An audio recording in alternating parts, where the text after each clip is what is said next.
I think that's a great Singapore watch. What do you think? The pretentious fucking prats there. You know what I mean? Yeah.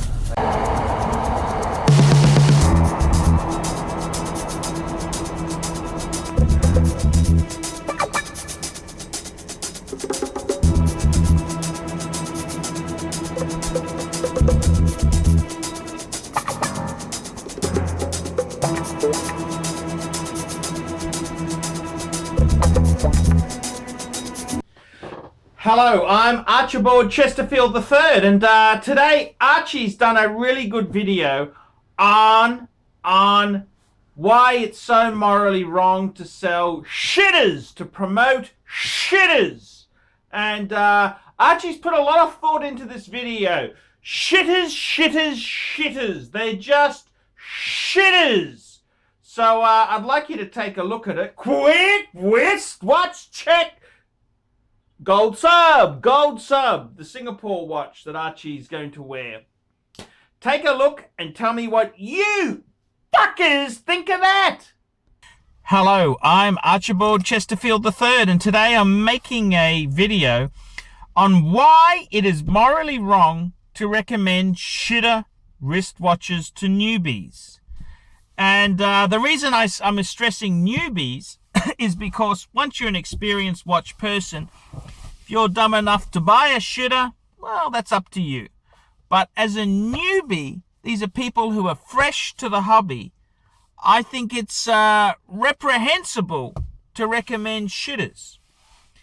And the reason I say this is that, you know, there's a certain innocence to a new collector. Quick wristwatch check. Jaeger-LeCoultre Reverso Grand Date. And there's a certain naivety to new collectors. You know, they're new to the hobby. They're experimenting. They love it. It's all cool. It's all wonderful. There's nothing worse than a newbie getting into shitters, because eventually they will know the truth. And the reason I stress this point is because they've got all this enthusiasm, they've got all this passion, and it's wonderful. It's like, you know, you got a heterosexual guy, you take him on tour to Bangkok and you introduce him to a lady boy. And yeah, he's excited, she's pretty, she's this, and then he realizes there's an awful, ugly penis down there. And it kind of, you know, you lose that it's just very nasty prank or trick to play on somebody. And that's the same thing about recommending shitter wristwatches. Because what happens is, you've got someone who's enthusiastic, they want to get into the hobby, they can do no wrong, they need your guidance. You got to guide them and say, hey, that's not a real lady, get back, I'll find you some real ones. And it's the same with the shitters. I mean, you get someone into the hobby, they're enthusiastic, they love it, and then they realize they've bought an absolute piece of shit. They're going to lose face. You know, when they're new in the hobby, wow, look at my great watch. They go up to someone with a Rolex. Wow, you get a nice Rolex? I collect watches too. I got a James McCabe. I got a shitter. It's just morally wrong for newbies. You can't do that to new people. You can't. You really can't do that to new people. You've got to nourish them. You've got to give them some enthusiasm, some marrow. You get like the bone when you suck out the juice in the bones. You know, that marrow. You gotta help them with the hobby.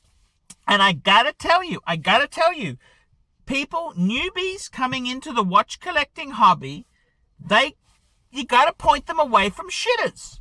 You gotta say, hey, save up a bit. Get a Rolex, get an Omega Speedmaster Man on the Moon, get a decent watch. They will respect you for being harsh on them to start with. If you say, yes, you can get a shitter for $500, get a shitter, they're going to eventually find out it is a shitter. It's a piece of shit. And it's really it's morally wrong. It really is morally wrong. It's taking advantage of naive newbies. It's just, it's in poor taste. It really is in poor taste to take advantage of newbies by putting them into shitters, because a newbie, you got to harvest that enthusiasm. You know, it's like, you know, you get a young boy, a young man who's 18 years old, going to a, going to on a date, and he finds out she's a transvestite. You know, ooh, that'll scar him for life. It'll scar him for life. There's no coming back from that. And it's the same way with newbies collecting watches. They'll be scarred for life. You're going to burn them, pump and dump them. And it's just morally so wrong. You're going to nurture their enthusiasm. Say, hey, keep saving, get a Rolex, get an Omega, get anything but a shitter. Don't buy a shitter. And, you know, it doesn't take long for them to realize if they've bought a shitter, they're really disappointed that people steered them that way in the first place. They realize the shitter has no value. They've paid retail, and suddenly they've learned retail's for suckers. Retail is for suckers. They've learned that's not the wisest way to buy a wristwatch. Not a wise way to buy a wristwatch. Whereas if they would have bought a brand new Daytona or a Submariner, yes, on the Submariner, maybe a little bit of a smidgen loss, but it retains a lot of value. We're talking steel, fuckers, not two-tone or solid gold, that's for sure. So you're really going to burn these newbies if they go and buy a $500 shitter and they find out on the secondary market no one wants them, they're worthless, piece of shit. They're not going to be happy about that. It's embarrassing because then when they're showing this great watch to their friends and family, they know it's really a shitter. I was done by. I listened to an idiot on the internet who said this was a cool watch and it's really a useless shitter. That's the honest truth.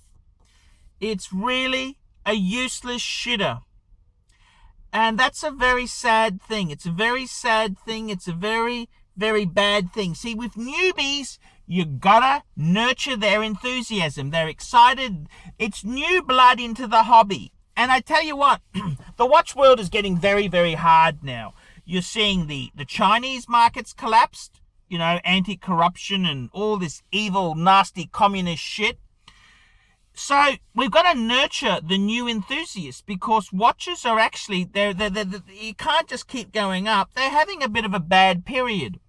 And there's nothing worse than buying something that turns out to be a worthless fucking shitter. A cheap, nasty, worthless fucking shitter. Whereas if that person had bought a Rolex, even though they may exit the hobby for financial reasons, they'd say, wow, I had a Submariner, but Jesus, I got most of my money back. That was amazing. And they'll all, when they come into money, they'll buy one again, and they'll buy a second one and a third one.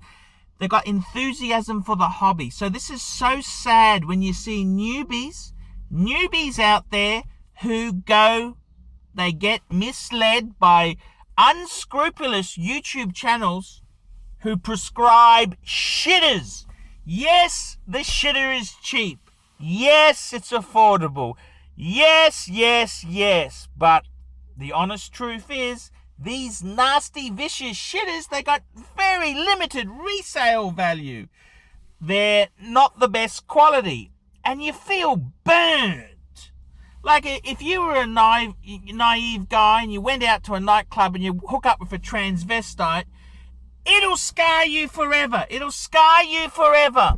So, my answer is this. Stay away from the shitters for newbies. It's a bad move. It's a bad move.